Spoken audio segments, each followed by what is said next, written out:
Hi అండి, అందరూ బాగున్నారా? కుమారి ఆంధ్ర రుచులకి స్వాగతం. ఈరోజు ఇదిగో మినప్పిండి కొంచెం ఉండిపోయింది. అప్పుడు గారెలు వేయగా మినప్పిండి చూసారా, ఎన్నాళ్ళైనా ఇంకా చక్కగా గారెపిండిలాగా ఇలాగే ఉంది.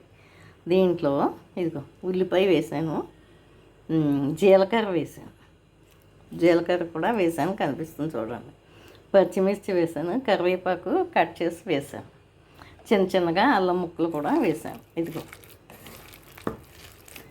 ఆల్రెడీ ఇది ఉప్పు వేసిందే కూడా ఎంత టైట్గా ఎంత గట్టిగా ఎలా ఉందో చూసారా. నేను బాక్స్లో వేసి మూత పెట్టేసుకున్నాను.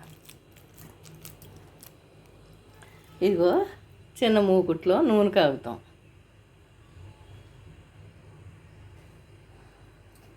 మనం వాటర్లో చెయ్యిలా ముంచుకుంటే చేతిలోంచి చక్కగా జారిపోతుంది, లేకపోతే చేతికే అంటుకుపోయి ఉంటుందన్నమాట. అందుకని వాటర్లో నీళ్ళల్లో చెయ్యి ఇలా ముంచుకుని అప్పుడు ఇలా ఇలా వేసుకోవాలి.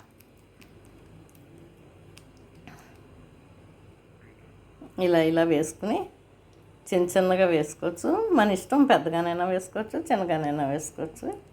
ఇలాగా కన్నం పెట్టుకోవాలి. ఇది నూనె కాగాక వేసుకోవాలి. కాసేపు నూనె కాగనివ్వండి. చూసారా, ఇలా ఇలా అనుకుని వేలితో ఇలా ఇలా అనేసుకుని హోల్ పెట్టేసుకోవడమే. ఇదిగో చూసారా, చిన్నగా ఒకరిద్దరికి సరిపోయేలాగా. పెద్ద మూకుడు పెట్టుకుంటే మళ్ళీ ఎక్కువ నూనె పొయ్యాలి.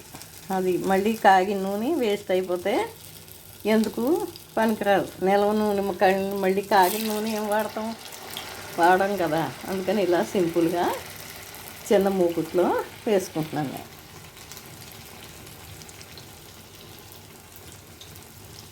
కాకపోతే టైం పడుతుంది, కానీ చిన్న మూకుట్లోనే వేసుకుంటే చక్కగా కాగి నూనె మిగిలిపోదు. ఇదిగోండి, ఫస్ట్ తీసినవి దేవుడికి పెట్టాలి కదా, దేవుడికి పెట్టేసాను. ఇవి తీసి టిఫిన్ కింద తిందాం. ఇదిగో రెడీ అయిపోయాయి. చూసారా, ఉల్లిగారి రెడీ అయిపోయాయి. ఇదిగో ఉల్లిగారి రెడీ అయిపోయాయి.